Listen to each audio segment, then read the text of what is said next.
प्रतिनिधीगण तर आहेतच, पण मुंबईहून सुद्धा बऱ्याचशा वस्त्यांमधनं घर कामगार, अंगणवाडी कर्मचारी, आशा या सर्व आलेल्या आहेत, कंत्राटी कामगार आलेले आहेत आणि आपल्याला दिसतं की महिलांची संख्या खूप चांगली आहे, मोठी आहे आणि हे एक फार चांगलं लक्षण आहे आपल्या दृष्टीने। याचं कारण आहे की आपण जेव्हा क्रांतीची गोष्ट करतो, आपल्याला समाज बदलायचा आहे, आपल्याला सत्ता परिवर्तन करायचं आहे।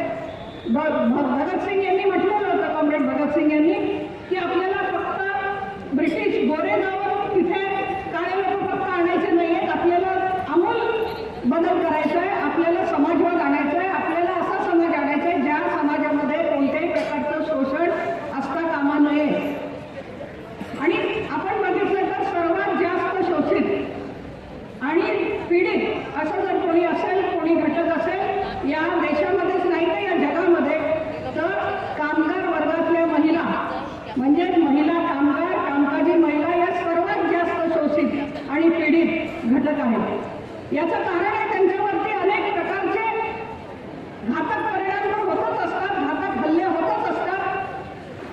ते जिथे काम करतात तिथे त्यांना गृहीत धरलं जातं, महिलांच्या श्रमाला गृहीत धरलं जातं, महिलांच्या श्रमाला मोल नाही, कमी पगारावर, कमी मानधनावर त्यांना परमनंट करण्याची गरज नाही आणि हे मानलं जातं की त्यांची कमाई ही पिठासाठी नाही तर पिठापुरती आहे।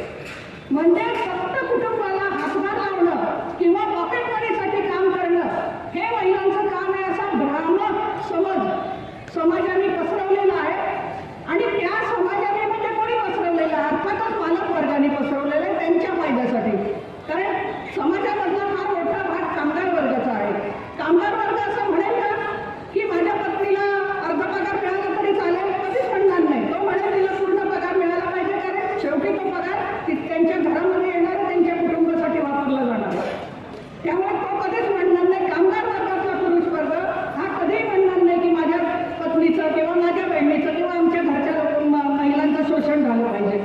म्हणजे हे बनवलेलं आहे कोणी, हा समज कोणी निर्माण केलेला आहे? तर हा मालक वर्गाने, आणि जो मालक वर्ग युगानुयुग हा मनुवादी धोरणानुसार, नीतीनुसार चाललेला होता, त्या सरंजामी मानसिकता असलेल्या मालक वर्गाने हा सोयीस्कर समज निर्माण केलेला आहे की महिलांचे श्रम जे आहे त्याला कोणताही मोल दिला नाही तरी चालेल, ते मोफत करण्याचे श्रम आहे, मोफत कोणी येणार नाही, म्हणून मग दोन तुकडे त्यांच्यावरती फेका आणि त्यांचे श्रम फुकट मिळवा, जवळजवळ फुकट।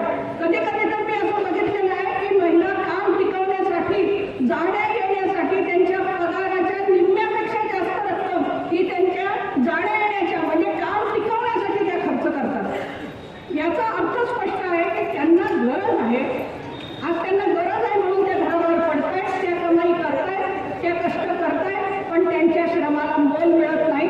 आणि म्हणूनच CITUने पहिल्यापासून, आपल्याला माहितीच आहे की आपल्या CITUचे एक संस्थापक बीटी रणदिवे आणि विमलताई रणदिवे यांनी कामकाजी महिला समन्वय समितीची मुहूर्तमेढ रोवली पूर्ण देशभरामध्ये, आणि त्यांनी या कामगार महिलांना न्याय मिळाला पाहिजे म्हणजे म्हणून CITUच्या अंतर्गत एक मुवमेंट, एक चळवळ महिला कामगारांची उभी केली आणि CITUला पूर्णपणे या महिला कामगारांच्या पाठीशी उभं राहण्यासाठी उद्युक्त केलं आणि त्यांच्या पावलावर पाऊल ठेवून त्यांना आदर्श मानून आज CITU ही कामगार महिलांना संघटित करण्यामध्ये आघाडीची भूमिका घेते।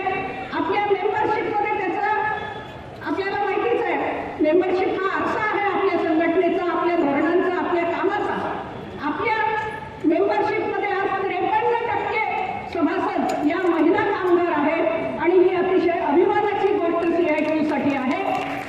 याचा अर्थ स्पष्ट आहे की CITU कामगार महिलांना न्याय मिळवून देण्यासाठी लढते, म्हणूनच CITUकडे एवढ्या महिला आकृष्ट झालेल्या आहेत। आता या महिलांना संघटित ठेवणं, मग त्या योजना कर्मचारी, अंगणवाडी, आशा किंवा शालेय पोषण कर्मचारी असोत किंवा बालकामगार शिक्षक असोत किंवा घरेलू कामगार असोत किंवा इतर कुठल्याही बांधकाम क्षेत्रातले महिला कामगार असोत, शेतमजूर महिला असोत,